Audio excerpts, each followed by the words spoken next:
Hello students. তো আজ আমি প্রথম ক্লাস 11-এর অনলাইনে পড়ানো চালু করছি। তো এই অনলাইনে পড়তে গেলে যেহেতু তোমরা সবেমাত্র মাধ্যমিক দিয়ে এসছো, তাই মাধ্যমিকের পর যাতে তোমরা পড়াশোনার সঙ্গে অ্যাটাচ থাকতে পারো, অর্থাৎ পড়াশোনার সঙ্গে টাচে থাকতে পারো, তার জন্যই তোমাদের সুবিধার্থে আমি 11-এর একটা একটা করে চ্যাপ্টার আস্তে আস্তে করে তোমাদের হেল্প করার চেষ্টা করব। তো প্রথমে চলে আসি, এমন একটা চ্যাপ্টার নিয়ে আলোচনা করব তোমাদের সামনে যে চ্যাপ্টারটার সঙ্গে মাধ্যমিকের অনেকটা মিল রয়েছে। এমন একটি চ্যাপ্টার হলো পিরিয়ডিক টেবিল। তো প্রথমে আসি আমরা, এই পিরিয়ডিক টেবিল কি। তো পিরিয়ডিক টেবিল বা পর্যায় সারণী। তো পিরিয়ডিক টেবিল বা পর্যায় সারণী কিভাবে এলো, কবে স্টার্ট হলো, অর্থাৎ কখন থেকে সূত্রপাত ঘটলো, এ নিয়ে আমাদের আলোচনা। তো প্রথমে এই পিরিয়ডিক টেবিল পড়ার আগেই বলি, ধরো আমরা দৈনন্দিন জীবনের ঘটনা যদি কয়েকদিন আগের মনে করার চেষ্টা করি, আমরা মনে রাখতে পারি না। কেন না, প্রতিদিনের ক্ষেত্রে দিনের পর দিন ঘটনাগুলো যখন চলে আসে, আমাদের পক্ষে সেটা মনে রাখা সম্ভব হয়ে ওঠে না। একই রকম ভাবে যখন একটা করে মৌল, দুটো করে মৌল, তিনটে মৌল আবিষ্কার হলো, তখন প্রত্যেকটা ধর্ম, বর্ণ, দ্রাব্যতা, তার অন্যান্য ফিচার্স, বৈশিষ্ট্যগুলো মনে রাখা সম্ভব হচ্ছিল না। তখন কি এলো না, মৌলগুলোকে কিভাবে আমরা সাজাতে পারি, অর্থাৎ সাজানোর পদ্ধতি, ছকে লিপিবদ্ধ করার পদ্ধতি। আর এই ছকে লিপিবদ্ধ করার পদ্ধতিটাই হলো টেবিলের আকারে করা, আর এটাই হলো পিরিয়ডিক টেবিল। তো পিরিয়ডিক টেবিল বা মৌলগুলোকে সাজাতে গিয়ে কারা কারা প্রথমে এগিয়ে এসেছেন, সেটাই আমি আজকে আমাদের আলোচনার বিষয়। তো প্রথমে এই মৌলগুলোকে সাজাবো কিভাবে। দেখো, এই সাজাতে গেলে একটা কোনো বেসিস বা মাধ্যম চাই যার উপর ভিত্তি করে মৌলগুলোকে সাজানো যায়। যেমন আমি যদি তোমাদেরকে বলি আজকে আমি তোমাদেরকে সাজাবো, এই কথাটা হাস্যকর হবে, অর্থহীন হবে। প্রশ্ন আসবে যে স্যার আপনি আমাদেরকে যে সাজাবেন কিসের ভিত্তিতে, হয় তোমাদের হাইটের ভিত্তিতে, বা তোমাদের ওয়েটের ভিত্তিতে, বা তোমাদের অন্য কোনো বয়সের ভিত্তিতে। তাহলে যে কোনো একটা গ্রাউন্ড বা বেসিস থেকে যার উপর ভিত্তি করে মৌলগুলোকে সাজানো যায়। তো অনুরূপে এই মৌলগুলোকে সাজাতে গিয়ে প্রথম যে বিজ্ঞানী এগিয়েছিলেন তিনি হলেন ডুবেরাইনার, দিয়েছিলেন ত্রয়ী সূত্র। তাহলে ডুবেরাইনার যখন ত্রয়ী সূত্র দিলেন, অর্থাৎ এই কত সালে দিয়েছিলেন, অ্যাকচুয়ালি এটা 1817-তে দিলেন জার্মান বিজ্ঞানী। এই জার্মান বিজ্ঞানী দিলেন ট্রাইডস ল, অর্থাৎ তাহলে এই যে ট্রাইডস লটা দিলেন, এই লয়ে 1817 সালে তিনি প্রথম দিলেন ত্রয়ী সূত্র। ত্রয়ী মানে 3। কিভাবে এলো 3? এক্সাম্পলে চলে যাচ্ছি আমি। এক্সাম্পলে কি এলো না, ত্রয়ী সূত্রের এক্সাম্পলে এলো যে প্রথমে যখন এই সূত্রটা আসে তখন বলা হলো আমরা এমন 3টি মৌলকে নিচ্ছি যাদের পারমাণবিক ভর, যদিও তখন তাদের পারমাণবিক ভর আবিষ্কার হয়ে গেছে, তাহলে 3টি মৌলের ক্ষেত্রে মধ্যে মাঝের মৌলটার পারমাণবিক ভরটা প্রথম এবং তৃতীয় পারমাণবিক ভরের গড় মানের সঙ্গে সমান। অর্থাৎ রাসায়নিক ধর্মে সাদৃশ্য আছে এমন 3টি মৌলের মধ্যে মাঝের মৌলটির পারমাণবিক ভর প্রথম এবং তৃতীয় মৌলের পারমাণবিক ভরের গড় মানের সঙ্গে সমান। Example, lithium, sodium, potassium. লিথিয়ামের ভর 7, পটাশিয়াম 39, তাহলে সোডিয়ামের হবে 7 যুক্ত 39/2 সমান 23। একদম কারেক্টলি সত্যি সত্যি দেখা গেল সোডিয়ামের 23, তার মানে সূত্রটা ম্যাচ করছে। কিন্তু এই সূত্র মাত্র গুটি কয়েক মৌলের ক্ষেত্রে প্রযোজ্য হলেও বেশিরভাগ মৌলের ক্ষেত্রে কিন্তু এই সূত্র তেমন সাড়া জাগাতে পারেনি। তাই এক কথায় বললে ডুবেরাইনারের ত্রয়ী সূত্র অপেক্ষাকৃত সাফল্য পেল না, বা খুব সাফল্য পেল না। মাঝে এসছিলেন কুণ্ডলীর সূত্র সার্কোটোয়া দিয়ে, সেটাও আবার 1862-তে। আমরা সে সূত্র অনেকটাই ফ্লপ বলা যায়, তাই আমি ওটা নিয়ে আলোচনা করছি না। চলে যাচ্ছি তারপরের ঘটনা, নিউল্যান্ড। নেক্সট নাম্বার 2, নিউল্যান্ড দিলেন কি সূত্র? অ্যাকচুয়ালি এই নিউল্যান্ড দিলেন, বিজ্ঞানী নিউল্যান্ড কত সালে? অ্যাকচুয়ালি 1864, 1864 ইংরেজ বিজ্ঞানী নিউল্যান্ড তিনি দিলেন অষ্টক সূত্র। এই অষ্টক সূত্র দিয়ে তিনি দেখলেন নিউল্যান্ড একটি সূত্র দিলেন। অষ্টক কি? অষ্টক কথাটা হচ্ছে আট, অর্থাৎ আটে গিয়ে ধর্মের পুনরাবৃত্তি ঘটে। আটে গিয়ে বলতে কি বোঝাচ্ছে? অর্থাৎ রাসায়নিক ধর্মের সাদৃশ্য বা মিল আছে এমন মৌলগুলির ক্ষেত্রে প্রতি অষ্টম মৌলে গিয়ে রাসায়নিক ধর্মের পুনরাবৃত্তি ঘটে। একটা এক্সাম্পলে যাই আমরা, কি নিচ্ছি? Lithium, beryllium, boron, carbon, nitrogen, oxygen, fluorine. পরে আবিষ্কার হয় পরপর করে sodium, magnesium, aluminium, silicon etcetera. অর্থাৎ এই সময় কিন্তু নিষ্ক্রিয় গ্যাস আসেনি। তাই এখানে যদি অষ্টম মৌল লিথিয়াম হয়, তাহলে এই কোন মৌল যদি আমরা লিথিয়াম ধরি তাহলে ফার্স্ট মৌল, তাহলে এর সাপেক্ষে অষ্টম মৌল চিহ্নিত করি আমরা 1 2 3 4 5 6 7 8 গিয়ে আবার মিলছে।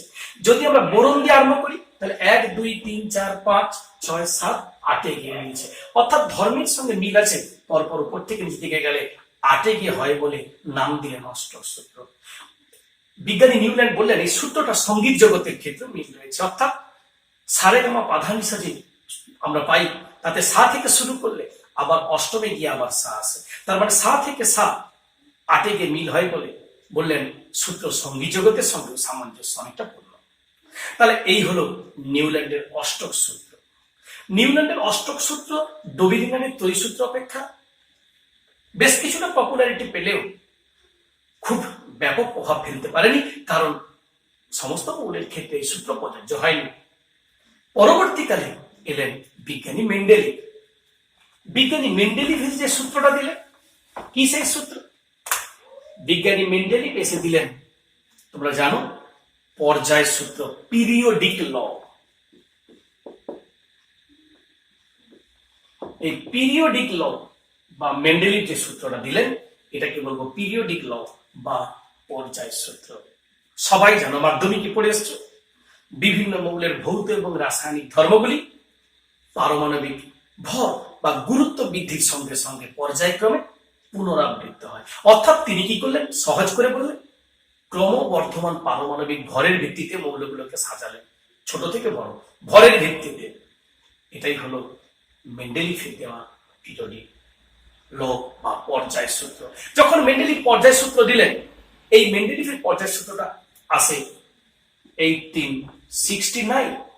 বিজ্ঞানী মেন্ডেলিভ, অবশ্য রুশ বিজ্ঞানী মেন্ডেলিভ এই সূত্রটি দিলেন, নাম দিলেন পর্যায় সূত্র।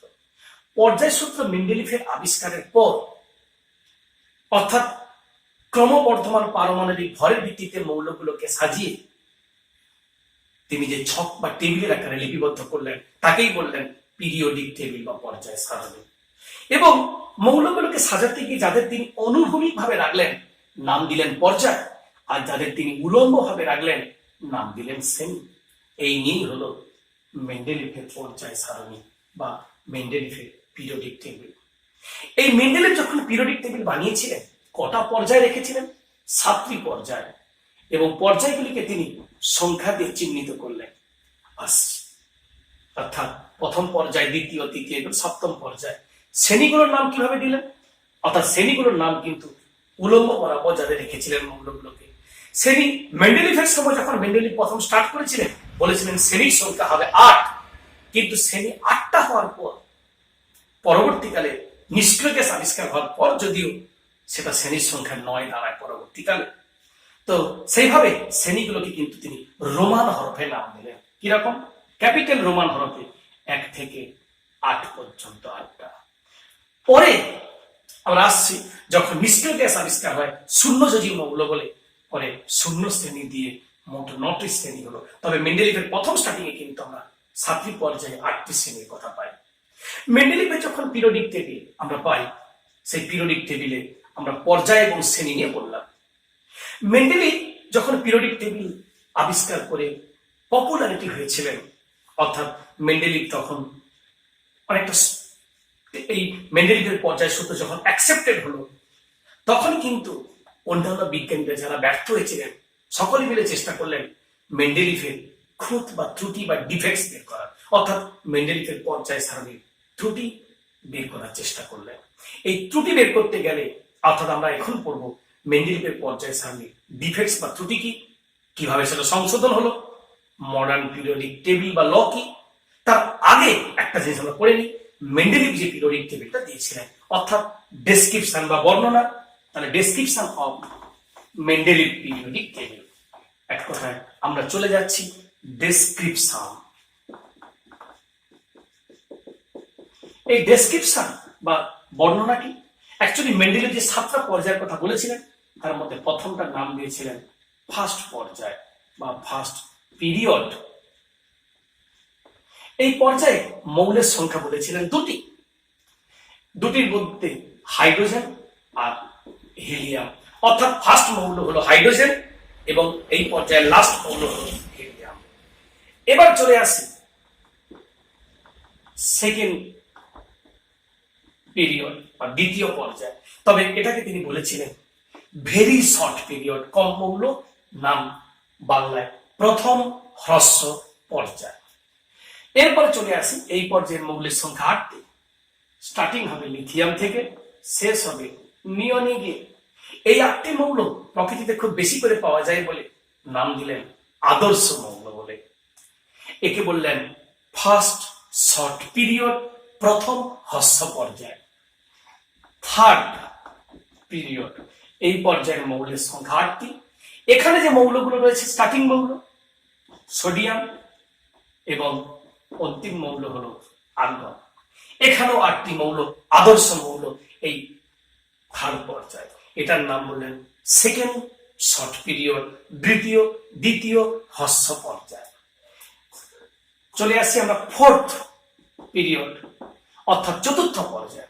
এই পর্যায়ের মৌলের সংখ্যা 18টি।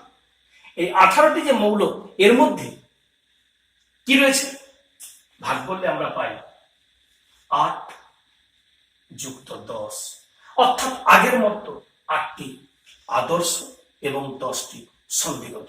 আমি পরে অবশ্যই আসবো সন্ধিগত মৌল কি, অর্থাৎ নেক্সট ভিডিওতে আসবো আমরা, কিন্তু সেটা আসছি পরে। তো এই 8টি আর 10টি মিলে মোট 18টি মৌল। একে বললেন ফার্স্ট লং পিরিয়ড বা প্রথম দীর্ঘ পর্যায়। এরপরে চলে আসি আমরা এই পর্যায়ের ফার্স্ট মৌল হলো, অর্থাৎ চতুর্থ পর্যায়ের প্রথম মৌল হলো পটাশিয়াম এবং হিলিয়াম, নিয়ন, আর্গন, ক্রিপ্টন, এই পর্যন্ত মৌল। এরপরে আসি ফিফথ পিরিয়ড। এই পর্যায়ের মৌলের সংখ্যা 18টি। এখানে শুরু হবে রুবিডিয়াম থেকে জেনন পর্যন্ত। তবে এখানে যে মৌল রয়েছে, এই মৌলটি হলো অনুরূপে 8 এবং 10, অর্থাৎ 18টি মৌল রয়েছে। তবে তার আগে আমাদের একটু বলে নিচ্ছি যে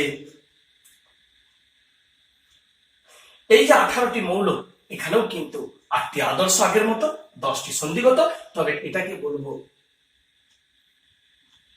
একে বলবো ফার্স্ট লং পিরিয়ড, ফিফথকে বলবো সেকেন্ড লং পিরিয়ড বা দ্বিতীয় দীর্ঘ পর্যায়।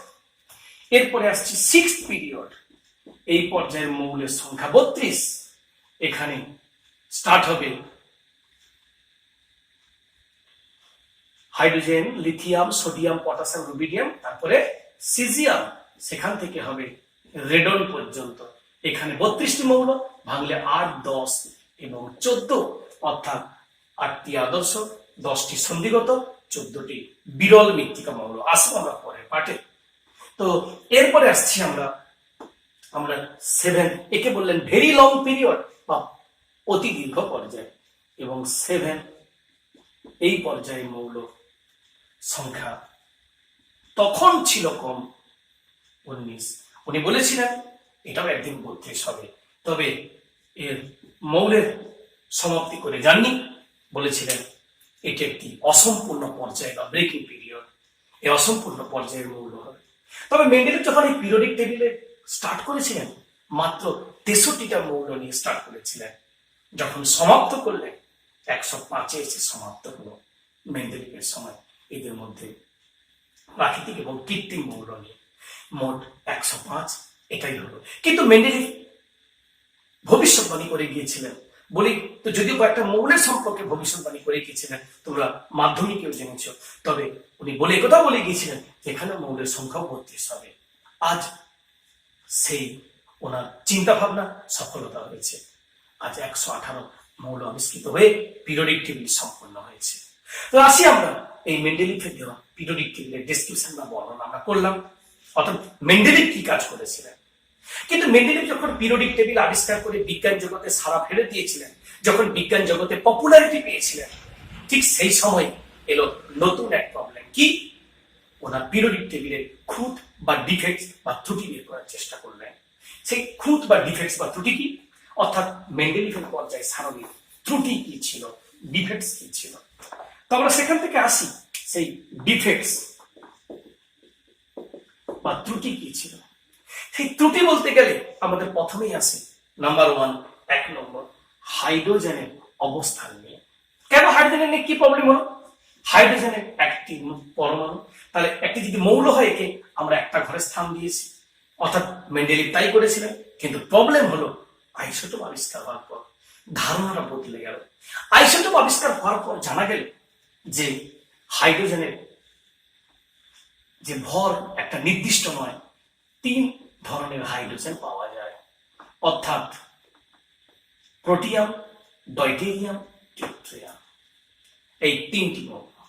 তাই প্রত্যেকের ভর আলাদা, অথচ উনি ভরের ভিত্তিতে সাজিয়েছেন। তাহলে প্রত্যেকের যদি ভর আলাদা হয় তাহলে আলাদা আলাদা ঘরে রাখার কথা, উনি রাখলেন একটি ঘরে। তাই একটি মাত্র ঘরে রাখায় বিতর্ক তৈরি হলো, কেন ওনাকে অর্থাৎ হাইড্রোজেনকে একটি ঘরে রাখা হবে, এই নিয়ে বিতর্ক। নাম্বার 1। নাম্বার 2 কি ছিল? পটাশিয়াম এবং আর্গন নিয়ে বিতর্ক। কেন না, আসলে উনি তো বারবার বলেছেন আমি ক্রমবর্ধমান পারমাণবিক ভরের ভিত্তিতে সাজিয়েছি। তাহলে পারমাণবিক ভরের ভিত্তিতে যদি সাজানো হয়, আর্গনের ভর হলো 39 আর্গনের ক্ষেত্রে আমরা পাই একটা 39.9, পটাশিয়ামের পাই আমরা 39.1। হিসাব কি বলছে? তাহলে যদি পটাশিয়ামের ভর কম হয় তাহলে পটাশিয়াম আগে থাকবে, আর্গন পরে থাকবে। কিন্তু তা ঘটনা ঘটলো না পিরিয়ডিক টেবিলে। উল্টে আর্গন আগে বসলো, পটাশিয়াম পরে, অর্থাৎ বেশি ভর সামনে বসলো, কম ভর পেছনে বসলো। তার মানে এটাও একটা ত্রুটি, স্বাভাবিক। নাম্বার 3, যখন পিরিয়ডিক টেবিলে মৌলগুলোকে সাজালেন, উনি কি করলেন? অষ্টম শ্রেণীতে একসঙ্গে 3টি করে মৌলকে রাখলেন। কিন্তু তা হওয়ার কথা নয়। হ্যাঁ হতো যদি 3টা মৌলের প্রত্যেকটার পারমাণবিক ভর একই হতো, কিন্তু তা হলো না। পারমাণবিক ভর আলাদা, তার মানে তা সত্ত্বেও অষ্টম শ্রেণীতে 3টি করে মৌল এক জায়গায় রাখলেন। নাম্বার 4, যখন মৌলগুলোকে সাজালেন, উনি বলেছিলেন ধর্মের মিল আছে, তাদের এক জায়গায় না রেখে পৃথক ঘরে রাখলেন। আবার মিল নেই এমন মৌলে তাদের আবার একই জায়গায় স্থান দিলেন। যেমন বেরিয়াম এবং লেড, পিবি, এই বেরিয়াম এবং লেড এই দুটি মৌলকে তিনি কি করলেন? পৃথক গ্রুপে স্থান দিলেন, ধর্মের মিল নেই। আবার অন্যদিকে কপার এবং মার্কারি যাদের ভিন্ন গ্রুপে স্থান দিলেন, অথচ তাদের মিল রয়েছে। তার মানে এই যে ভিন্ন যুক্তি, সেটাই ত্রুটির ক্ষেত্রে সাফল্য পেল। নেক্সট, পরে চলে আসি বিরল মৃত্তিকা মৌল, ল্যান্থানাইটস মৌল। এটা নিয়েও আমি আমার পরে ভিডিওতে যখন আলোচনা করব নিশ্চয়ই জানবে তোমরা। তো তার আগে বলি এই ল্যান্থানাইট বা বিরল মৃত্তিকা মৌল নিয়ে সমস্যা হলো যাদের অবস্থান পিরিয়ডিক টেবিলেই নেই, তারা টেবিলে একটা নিচে আলাদা করে স্থান দিতে হলো 14টি মৌলকে। কিন্তু কেন? এ নিয়ে হলো সমস্যা। কেন তারা স্থান পাবে না পিরিয়ডিক টেবিলে যদি তাদের প্রত্যেকের ঘর আলাদা? তার মানে এই নিয়ে হলো বিতর্ক। এইভাবে প্রচুর ডিফেক্টস বা ত্রুটি তৈরি হলো। এটাই হলো মেন্ডেলিভের পর্যায়ে সামনে ডিফেক্টস বা ত্রুটি আবিষ্কার। ত্রুটি যখন হয়ে যাবার পর মেন্ডেলিভ কিন্তু নিরুত্তর ছিলেন, কোনো উত্তর দেননি। তবে এটুকুনি ভেবেছিলেন যে আমি তো একটা নির্দিষ্ট ধর্মের ভিত্তিতে সাজিয়েছি, নিশ্চয়ই একদিন সমাধান হবে। এবং সত্যি সত্যি সেই মুশকিল আশঙ্কা ঘটল। কখন না, ঠিক 1913-14 সাল নাগাদ ইংরেজ বিজ্ঞানী মোজেল এক্স রশ্মির পরীক্ষা দ্বারা পারমাণবিক ক্রমাঙ্ক বা পারমাণবিক সংখ্যা আবিষ্কার করলেন। ব্যাস, এই পারমাণবিক ক্রমাঙ্ক বা সংখ্যা আবিষ্কার হওয়ার পর ঘটনাটা সম্পূর্ণ ঘুরে যেতে শুরু করলো, বদলে যেতে শুরু করলো। কি হলো না, মেন্ডেলিভ যে পিরিয়ডিক টেবিল আবিষ্কার করেছিলেন উনি একটু কারেকশন করলেন। কি করলেন? উনি যে যা বলেছিলেন তাই রয়েছে, শুধু সংশোধনিত জায়গায় কি পারমাণবিক ভর বা গুরুত্বের জায়গায় পারমাণবিক ক্রমাঙ্ক। তাহলে এই যে পারমাণবিক ক্রমাঙ্ক নিয়ে এলেন, তাই বললেন আগে ছিল পিরিয়ডিক ল, এখন হলো মডার্ন পিরিয়ডিক ল। আধুনিক পর্যায়ের সূত্র মডার্ন পিরিয়ডিক ল। এই মডার্ন পিরিয়ডিক ল আধুনিক পর্যায়ের সূত্র দিলেন। আধুনিক পর্যায়ের সূত্রে শুধুমাত্র একটাই কারেকশন,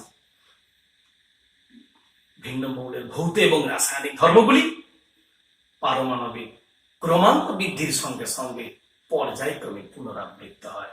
ব্যাস, যা হল সঙ্গে সঙ্গে ত্রুটি সংশোধন হয়ে গেল। কি সেই সংশোধন? অর্থাৎ এরপরে আসছি আমরা কারেকশন। কি সেই সংশোধন হলো? অর্থাৎ তিনি যে এক একটা করে ত্রুটি আগে যারা বলেছিলেন তাদেরই সেই ত্রুটিগুলির এবার সংশোধন হলো। প্রথমে এসেছিল হাইড্রোজেন। হ্যাঁ, হাইড্রোজেনের নিয়ে প্রত্যেকের ভর নিয়ে তখন বিতর্ক হয়েছিল। মেন্ডেলিভ বললেন ভর বিতর্ক হলেও প্রত্যেকের পারমাণবিক ক্রমাঙ্ক তো একই, তাই এক জায়গায় রেখেছি। দ্বিতীয় বিতর্কের সমাধান হলো আর্গন এবং পটাশিয়াম। আর্গন আর পটাশিয়ামকে, কেন আর্গনকে আগে পটাশিয়ামকে পরে? ভরের নয়, ক্রমাঙ্ক এখন 18 এবং 19, অর্থাৎ পারমাণবিক ক্রমাঙ্কের বিচারে আর্গন 18 অর্থাৎ কম, পটাশিয়াম 19 পরে, তাই পটাশিয়ামকে পরে লিখেছি। অ্যাকুরেট যুক্তি, এক্ষেত্রে কোনো কেউ আর প্রতিবাদ করার প্রশ্ন এলো না। চলে আসি 3 নম্বর। অষ্টম শ্রেণীর মৌলগুলোকে তিনি 3টে ভাগ করে দিলেন, আলাদা আলাদা পৃথক ঘর দিয়ে দিলেন, সমস্যা মিটে গেল। বিরল মৃত্তিকা মৌলগুলোকে এক জায়গায় রাখা হলো কেন? এর সমস্যার সমাধান হয়েছে, আমি পরে আসবো, এটা নিয়ে আলোচনা করব। কিংবা যে মৌলগুলোর ক্ষেত্রে বলেছিলাম মিল আছে বা মিল নেই, একই বা ভিন্ন জায়গায় রাখা, তাদের জন্য আলাদা আলাদা গ্রুপে ভাগ করলেন। অর্থাৎ গ্রুপ থেকে তৈরি হলো এখানে সাব গ্রুপ বা শ্রেণী থেকে যাকে বললে উপশ্রেণী তৈরি হলো। শ্রেণী থেকে উপশ্রেণী হতেই এসে গেল নতুন একটা পিরিয়ডিক টেবিল। সেই পিরিয়ডিক টেবিলের যে মডিফাইড হয়ে গেল, অর্থাৎ কি মডিফাই হলো? আগে ছিল 7টা পর্যায়, এখনো রয়েছে 7টি পর্যায়।